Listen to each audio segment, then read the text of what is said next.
Rafael Devers will be making his debut tonight with the San Francisco Giants when they host the Cleveland Guardians. And we're going to look to continue our hot streak when it comes to MLB videos.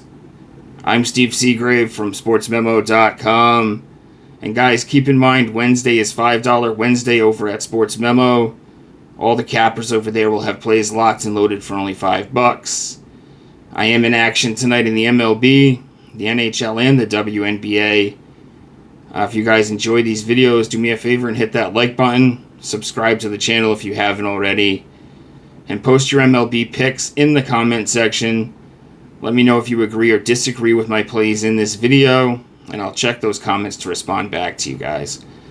So yeah, we kept it hot with our MLB videos. Nice 2-0 sweep on Friday. We had the Tigers on the money line against the Reds, and they win 11-5. We also had the over in that one, so it was no sweat. Before we get into tonight's game, I feel like I have to talk about Devers. I know a ton of people have obviously already weighed in on it. It's a huge loss for the Red Sox. Goes without saying. He's one of the best left-handed hitters in the history of the Red Sox. He didn't handle the situation very well, in my opinion, this season. The situation with them signing Bregman, they needed him at first base, and he wasn't willing to do it. He wasn't willing to come to swallow his pride and get back on the field for the team. I did feel like there had to be a better return than what they got, and it almost feels like there's got to be some sort of another shoe to drop here. Coming into this year, I felt like the Red Sox were going to compete for this division, and it's been a rough season, been a brutal year, but they were in the best part of the season so far. They were playing well. We had just swept the Yankees, just gotten above 500, and worked our way into a tie for a playoff spot. It kind of reminds me of the Nomar situation a little bit, a little different though. Nomar was in the final year of his deal, and obviously they caught lightning in a bottle with that one. I'm not sure if that's going to work this year unless they get some sort of another deal. But it stinks as a Red Sox fan to not be able to have him on the team anymore. But it looks like he didn't want to be here anymore either. So tough situation all the way around. And you just know he's going to be clobbering, especially this weekend when the Red Sox play the Giants. You know he's going to make them pay. So anyway, I said my piece. Tonight we got the Giants minus 150 on the money line. Total sits at 7. Slade Cecconi for the Guardians against Robbie Ray, the southpaw, for the Giants. It's been a great season for Ray. He's probably on pace for a career year, for his best season in his career. 8-1, 2.55 ERA. He did struggle last time out. He only lasted 4 innings, gave up 2 earned runs, but he was pitching in Coors Field where basically no one pitches well, especially when you're on the road.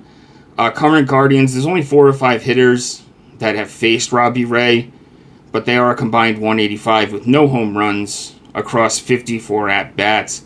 The Guards have been horrendous against lefties so far this season.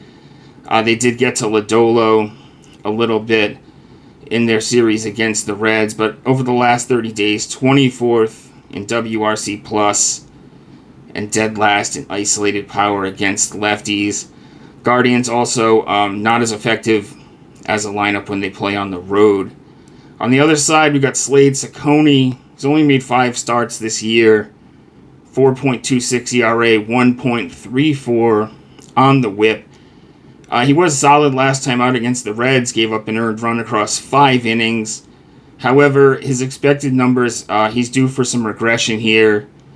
He's got an expected ERA of 6, and he's in the bottom 20 percentile when it comes to hard hit barrel rate.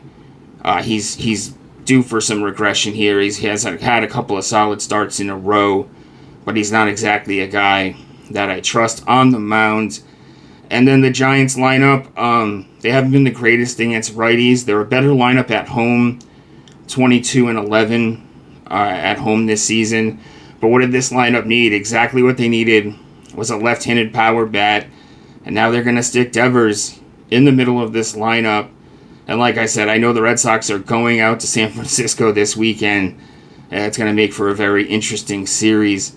As far as the bullpens go, we know the Guardians had a dynamite bullpen in 2024. They haven't been quite as dominant this season, but they have improved recently. Last 30 days, they actually rank 5th in ERA. On the other side, Giants bullpen, they've been kind of like the Guardians were last year. They've been elite, and 5th in ERA over the last 30, number 1 in ERA on the season. I don't normally like to lay this type of juice. I forgot to mention at the top of the video, the Giants minus 150 you can find in some spots, other spots minus 160-ish. With a total of 7, though, I'm not really excited about laying the run line, especially when they're playing at home. So we're going to lay the juice here. I usually try to keep it under 150, but Giants on the money line. I don't see another way to look. Guardians horrible against lefties. Rays been great. And I expect there to be some excitement, obviously, in San Francisco tonight with them having Devers now in the lineup. If you don't want to spend that kind of juice, I got a couple of other options for you. You could lay a half run in the first 7 innings. I know that's a weird one. In the first 5, though, I feel like you're always pressing to get that 1-run lead if you're laying a half run when it comes to the first 5. But right now you can lay a half run with the Giants in the first 7 innings at minus 115. So you got to be leading after 7 to cash that ticket. And you could also look at Robbie Ray over 6.5 Ks. I actually like this one a lot. He's went over in 7 of his last 9 games. And Guardians bottom 10 in strikeout rate on the season over the last 30 days against lefties. This lineup just does not hit left-handed pitching very well. So we'll go to 2 plays for this video. Giants on the money line, minus 150-ish. Try to get the best price you can. I think Heritage had a minus 150. And then Robbie Ray, let's go over 6.5 strikeouts, minus 115 over at DK. So those will be our 2 plays for the video. Guys, keep in mind, $5 Wednesday tomorrow over at Sports Memo. I should have an MLB play locked and loaded later tonight. As always, my Sports Memo page is in the pinned comment, and I'm always posting free content over at sportsmemo.com, as well as at X at StevesBook22. Check out those $5 plays tomorrow at Sports Memo. It's a great deal. You can check out multiple cappers that way. Check out some of our write-ups and see what we have to offer. Hope you guys enjoyed the video, and I'll see you guys next time.